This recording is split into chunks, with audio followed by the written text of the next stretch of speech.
is my crime lab. It's not exactly the Batcave. Capsule. Cap what?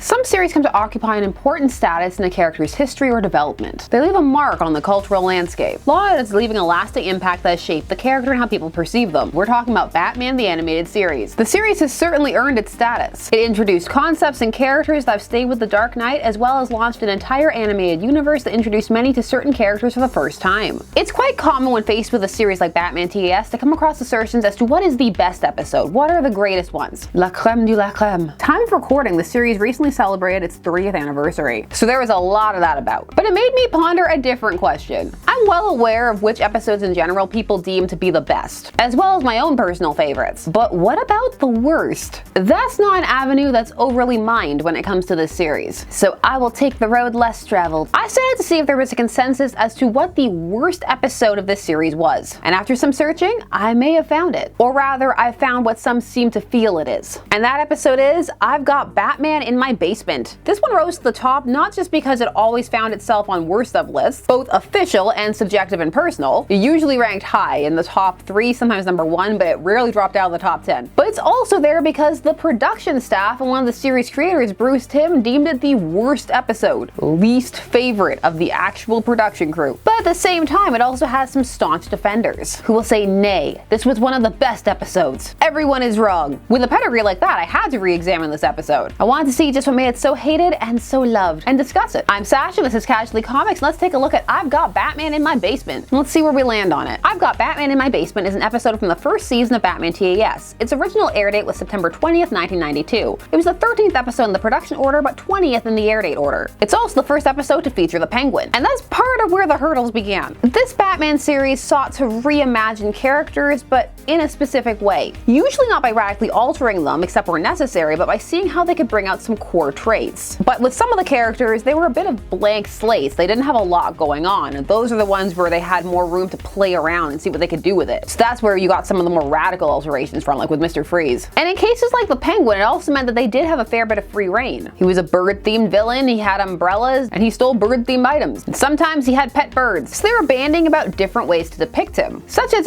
a bird-loving Norman Bates-style mama's boy, always under the thumb of his overly protective but unseen mother. I'm kind of glad that's not the route they went, to be honest. Leave Gotham to play in those waters. However, that was before Batman Returns. Released in 1992, Tim Burton's Batman sequel, featuring a very dark and disturbing iteration of the Penguin, was at the forefront of fans' minds at the time, and it's one that would influence the depiction on the show. This movie is also the reason that in the series Selina has blonde hair. Bruce Timm went to the Batman Returns set to sketch Danny DeVito in costume, which became the base for the character design. He's also one of the characters who, when they redesign them later on, gets a different design, closer to what they wanted to do originally. He's more person-like. There are still bird attributes, but it's not as played up and exaggerated. Now, the Penguin's personality was differently rendered, and that was enhanced by the vocal performance of Paul Williams, who classes up the Penguin with his finest Phantom of the Paradise airs. I knew I could count on your kind. This gives the character a different vibe. Someone more classy and kind of trapped in this bird-like exterior, rather than someone boorish and grotesque, but with an upper-class lineage as in the film. But before we dive too deep into the behind the scenes, which is easy to do, let's take a look at the episode's premise. Recap time. I've Got Batman in My Basement. I love saying it.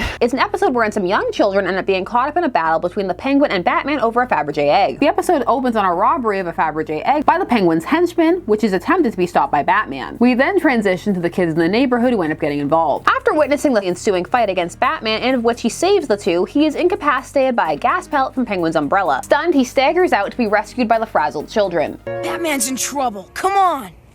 I don't know about this. Who awkwardly manage to pilot the Batmobile back to their house. Once there, they take Batman to the one safe place they can think of, the basement. They haven't seen many horror films yet to think that the basement is the place to go. He's gonna recuperate there, and this episode is one of the few which features Batman being incapacitated for most of the episode. Though he is still present. You see him passed out throughout, so he's not absent, he's just not active for a decent chunk of it. But his presence is still important to what's going on, and they still use him as a source of tension, like worrying that he's gonna wake up. While Sherman, our lead child, the young would-be detective, is able to get some antitoxin to Batman from the Batmobile is quickly spotted by Penguin's Buzzard, which then lures lures him and his henchmen to Sherman's home. With the help of his close friend Roberta and some neighborhood children who had been picking on him earlier in the episode, they all figure they must defend the home and try to help out incapacitated Batman, and hopefully he'll wake up. They do this by borrowing his utility belt and setting up some traps within the home. However, they are only able to slow the Penguin's progress. And ultimately, Batman wakes up and takes down the Penguin. The incident garnering Sherman and Roberta and their would-be detective agency respect in the neighborhood. The Penguin is captured and all is right with the world, but not with Sherman's house. I sure hope that Bruce Wayne anonymously paid for those repairs. Just, oh look Sherman, you won a raffle, Best Junior Detective, Batman Jr. So this episode is fairly simple and straightforward. So what is it about that bothered so many people? Well, let's start from the production side and the story. The story was pitched by producer Alan Burnett and was written by Sam Graham and Chris Hubble. But story editor Lauren Bright claims that the script was rewritten against the writer's wishes. The series was still getting into a groove animation-wise, and as a result, some things that the episode's director Frank Paul wanted could not be implemented. Paul stated, "I think that if we hadn't gotten Alan Burnett to come over, we would have had a lot more shows like this one.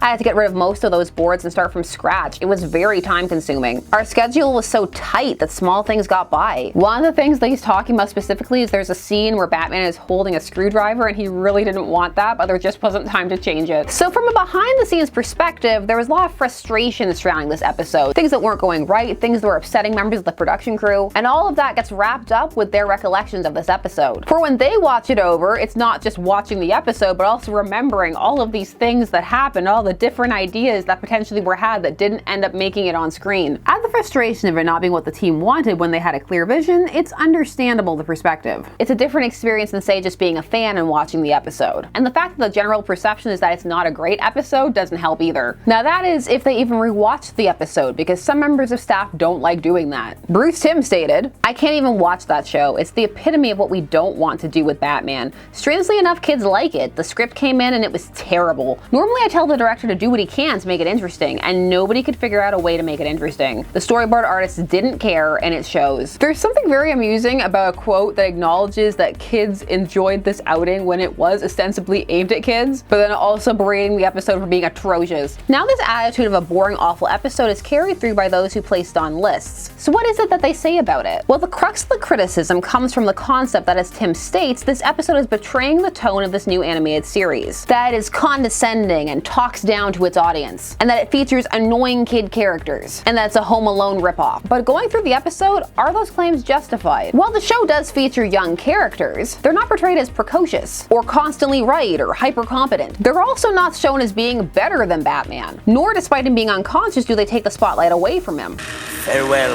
Bat Vermin.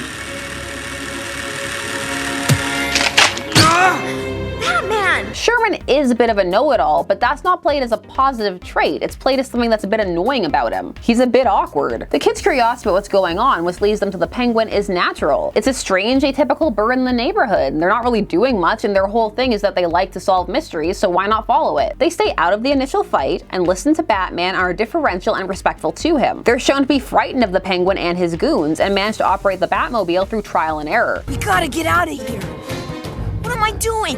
I'm not old enough to drive. When they get back to the house, they're shown to not really know what to do, and they make basic mistakes like not properly hiding the Batmobile and just leaving it open. They also aren't able to figure out what Batman needs. They come across as regular kids, and like they're in a situation where they're in a bit over their heads, but they still want to do something. Now, if one just doesn't like kids and things, or don't feel they should be helpful or succeed at all in this situation, then yes, they will grate. Also, it's very different watching this episode as an adult versus watching it as a kid, which is not to say that adults should not critique children's things or pull the whole, oh, it's just for kids, so who cares, because that is not the case at all. But just that one has different experiences with tropes, and it's always important when critiquing to try to keep one's own perspective in mind, especially for tropes that can fall into quick, acceptable positives or negatives. Of course, this doesn't impact everyone and how they view things, but it's good to keep in mind. Kid characters fall very much into that category. But the kid characters in this episode, they're well balanced, and that's probably why they resonated so well with younger audiences. They're not talking down to kids because they're not perfect or putting down the hero in some kids get stuff done atmosphere. There are definitely Home Alone elements, but they're not over the top. That's a very small portion of the episode. The way the episode is often described, it comes across like that is the crux of it, whereas it's only a couple of minutes, if even, during the climax. Not only that, but they only set up a couple of traps, and they use the items in Batman's utility belt to do so. And ultimately, their traps don't work and destroy the house. They try, but they're not successful. It just comes across that they want to help their hero, so they're doing their best because they don't want the Penguin to win. Another key thing here is that the kids aren't the ones to defeat the Penguin. That's all Batman, and there's even a moment where it could have gone that way, where Batman, still recovering from the gas, is knocked back, and you get this moment where it looks like he might not rally, and there's this great shot of it being reflected in Sherman's glasses. This could have been one of those moments where the kids rush in, all yelling, and they stop the Penguin, huzzah, kid power. But no, instead Batman recovers, and he's the one to deal the finishing blow, impressing all the children and also keeping them safe. He still gets the ultimate heroic moment. So it's shown that while the kids were helpful, they would not have held their own in the long run, and it would have gone badly for them. So there was still a sense of urgency and danger, which does not fit with the narrative of talking down to children or condescending to them. It's also not, on the flip side, lecturing them and saying that they shouldn't have done anything either. It's just treating them as kids. This is one of the lighter episodes for sure, and the heavy focus on the kids does give it a younger skewing feel than some of the other episodes. But despite the staff's insistence, it hasn't lost the overall vibe of the show. Instead, it feels more like a filler episode or a bridge episode, something in between the more intense fare. There are a couple of episodes like that in the series. Again, from a production side, by this time they had already produced episodes like Heart of Ice, which was certainly a masterclass in what could be done with the series. So this episode, by contrast, yes, it's not doing as much, that's for sure. But to label it the worst episode seems harsh. As mentioned by Tim, kids loved this episode, which is where many of the defenders come from. For people who enjoy this episode, they state liking seeing the kids help Batman out and enjoying the lighter tone, remembering some of the other episodes is very heavy and liking the break this episode provided. Some go so far as to label this one of the best episodes. This episode speaks to kids in a way that is talking to them largely at their level, or at least the level of some of the younger children who would have been watching the show, which when contrasted to the rest of the series, which is treating kids like they're very mature, may feel like a step down. But in terms of the show overall, it's more like a sidestep. I think it holds up and will come across well if watched for the first time as an adult. Let me know if that was your experience. Is this the best episode? No, but it's certainly not the worst. I can see making a claim for more derivative or less interesting than the others, and if that's as low as this series gets for you, then maybe for some that's the worst. Personally, I think there are worse episodes out there from a viewer experience perspective, from a tone perspective, from a pacing perspective, from lots of perspectives. This episode is well paced, and you still get a decent amount of Batman. There's suspense in whether he's going to wake up in time or not. When you're a kid, there's stress of messing up your house, and your parents are going to see it. You get to see kid characters who aren't overly obnoxious, and they get to contribute but not overshadow the hero. It plays with that little bit of childish naivete of, yeah, I'll take on the Penguin, even though that's a terrible idea. One thing I do have questions about is Sherman. Don't think I didn't see that Joker poster in his basement. Is this secretly a villain origin? Years later in the sequel, we're going to get Sherman Rises or something? But those are just my thoughts, and I want to hear yours. Do you agree with the general consensus of many fans and the production staff that this is just a terrible episode? It's condescending, talks down, doesn't match the rest of the show? Or do you think it's bad for an entirely different reason? If you don't think it's the worst episode, what would be your contender for that title? And why? I want to know. If enough people concur, it'd be interesting to take a look at that episode. Put your comments down below, and while you're down there, please do all YouTube things. Like, share, comment, subscribe, and hit the bell notification so you never miss a vid. Thanks so much for taking this entire day spent discussing comics with me. I always appreciate it, and I will see you again soon. Bye-bye.